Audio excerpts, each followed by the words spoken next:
మొన్నటి వరకు మనం చూసాము, ఏది అడిగినా కానీ ఆడవాళ్ళపైన లాఠీ చార్జులు చూసాము, 3rd డిగ్రీ కూడా యూజ్ చేయడం కూడా చూసాము. సో ఇవన్నిటిని చూస్తుంటే మీకు ఏమనిపిస్తుంది అంటే తెలంగాణలో గతంలో ఎట్లుండే, కేసీఆర్ ప్రభుత్వం ఉన్నప్పుడు ఎలా ఉండే, ఇప్పుడు నిజంగానే తెలంగాణలో మహిళలకి గౌరవం ఇస్తున్నారంటున్నారా? నిజంగా కేసీఆర్ గారి పాలనలో నేను కూడా మహిళా మంత్రిగా పనిచేయడం నా అదృష్టం, నా పూర్వజన్మ సుకృతం అని చెప్పుకోవచ్చు. కేసీఆర్ గారి పాలన మహిళలు అన్ని రంగాల్లో ముందుకు రావడానికి ఒక 10 అడుగులు ముందు పడితే ఇవాళ 5 అడుగులు వెనక్కి పడ్డట్టుగా ఉంది. మహిళలకు అనేక హామీలు ఇచ్చిన రేవంత్ రెడ్డి గారి ప్రభుత్వం, కాంగ్రెస్ పార్టీ ఏ విధంగా వాటిని ఎగ్గొట్టాలి, ఏ విధంగా మరి అందులో నుంచి వాళ్ళ దృష్టి మళ్లించాలని పూటకో అబద్ధం మరి రోజుకో తప్పు చేస్తూ ఉంది. ఇవాళ ఎక్కడ చూసినా మహిళలపైన అత్యాచారాలు జరుగుతూ ఉన్నాయి, లాఠీ చార్జీలు. ఆశా వర్కర్లకు మేము మీకు మీ వేతనాలు పెంచుతాం, కేసీఆర్ ఇచ్చేది ఒకప్పుడు 2,000 కూడా రాని వాళ్లకు 9,800 ఇచ్చాం మేము. అది సరిపోదు, మీకు 18,000 ఇస్తా అని చెప్పి ఏమైందని అడుగుదామని ఆఫీస్కి వస్తే వాళ్ళ మీద లాఠీ చార్జ్ చేసి వాళ్ళ మీద దమనకాండ చేసింది. ఇవాళ అంగన్వాడీ టీచర్లు, మినీ అంగన్వాడీ టీచర్లు మా వేతనాలు ఏమైనాయి, మాకు అప్గ్రేడ్ చేసిండ్రు, వాటి సగం జీతమే ఇస్తున్నారంటే వాళ్ళ మీద లాఠీ చార్జ్ జరుగుతుంది. అడిగే ప్రతి ఒక్కళ్ళను ఇబ్బంది పెట్టడం, అడగకుండా నోరు ముయించాలని రేవంత్ రెడ్డి గారు ప్రయత్నం చేస్తున్నారు. ఇలా నేను నోరు ముయించగలిగిన ఆగిపోయిందని రేవంత్ రెడ్డి భ్రమపడితే అంతకంటే మూర్ఖత్వం ఉండదు.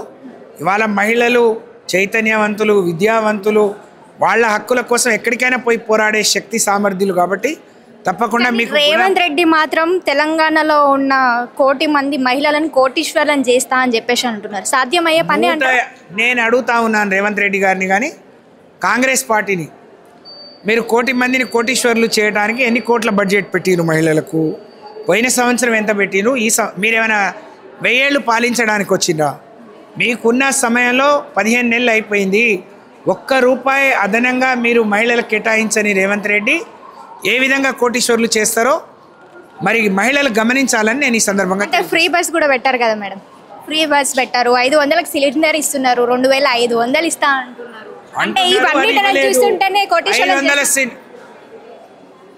ఎన్ని సిలిండర్లు మీరు మొత్తం అప్లై చేసిన వాళ్ళు ఎంతమంది, వాడే వాళ్ళు ఎంతమందికి ఇస్తున్నారు? ఆ 500 కూడా ముందు కడితే తర్వాత డిపాజిట్ చేస్తున్నారు. రకరకాలుగా ఉంది. 2,500 ఇవ్వలేదు, 2,000 4,000 పెంచుతా అన్నారు, అది చేయలేదు. ఇవాళ తులం బంగారం ఇస్తా అన్నారు, అతి గతి లేదు. తప్పుడు మాటలు మాట్లాడి మహిళల్ని మోసం చేయాలనుకొని వాళ్ళు భ్రమపడితే అది అంతకంటే మూర్ఖత్వం, దుర్మార్గం ఇంకోటి ఉండదు. Last time final question madam, గత ప్రభుత్వం ఉన్నప్పుడు మహిళలు ఎట్లా ఉండే, ఇప్పుడు తెలంగాణలో కాంగ్రెస్ ప్రభుత్వం వచ్చిన తర్వాత మహిళల పరిస్థితి ఎలా ఉంది?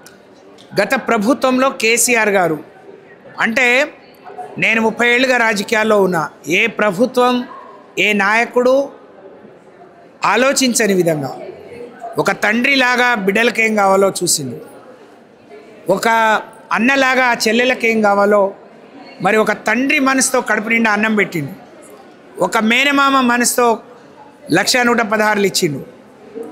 మరి ఏ ఇవాళ ఒక రైతు, ఆ కుటుంబంలో కూడా మహిళ ఉంటుంది, రైతు బంధు ఇచ్చిన, రైతు బీమా ఇచ్చిన, ఆ రోడ్డున పడకుండా ఆ కుటుంబాన్ని ఆదుకునేది కేసీఆర్. ఒక ఆడపిల్ల బిందెత్తుకొని రోడ్డు ఎక్కొద్దు అని ఇంటింటికి నల్లా ఇచ్చి, ఇయ్యకపోతే ఓట్లు వేయద్దు అని చెప్పి అనేక ఏళ్ళుగా మహిళలు పడుతున్న కష్టాన్ని కడతీర్చింది కేసీఆర్ గారు. 200 ఉన్న పెన్షన్ 2,000 చేసిండు.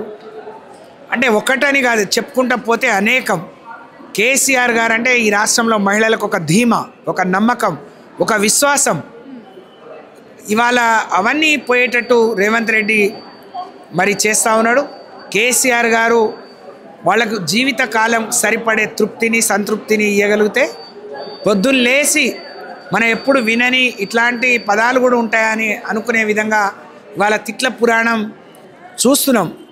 ఇంత నీచంగా తిట్లు తిన్న ముఖ్యమంత్రిని మనం ఎక్కడ చూస్తుండం. ఇది రేవంత్ రెడ్డికే సాధ్యం, ఇది రేవంత్ రెడ్డికే చెల్లిందనే విషయాన్ని సందర్భంగా తెలియజేస్తూ బీఆర్ఎస్ పార్టీగా కేసీఆర్ గారి నాయకత్వంలో ఈ రాష్ట్రంలో కాంగ్రెస్ పార్టీ ఇచ్చిన హామీ ప్రతి ఒక్కటి నెరవేరే వరకు కేసీఆర్ గారి పాలనలో ఈ కేసీఆర్ ప్రభుత్వం మహిళలకు రక్షణ కవచంగా ఏ విధంగా ఉందో బీఆర్ఎస్ పార్టీ ఈరోజు కూడా రాష్ట్రంలో మహిళలకి రక్షణ కవచంగా పనిచేస్తుందని చెప్పి తెలియజేస్తా ఉన్నా. Thank you.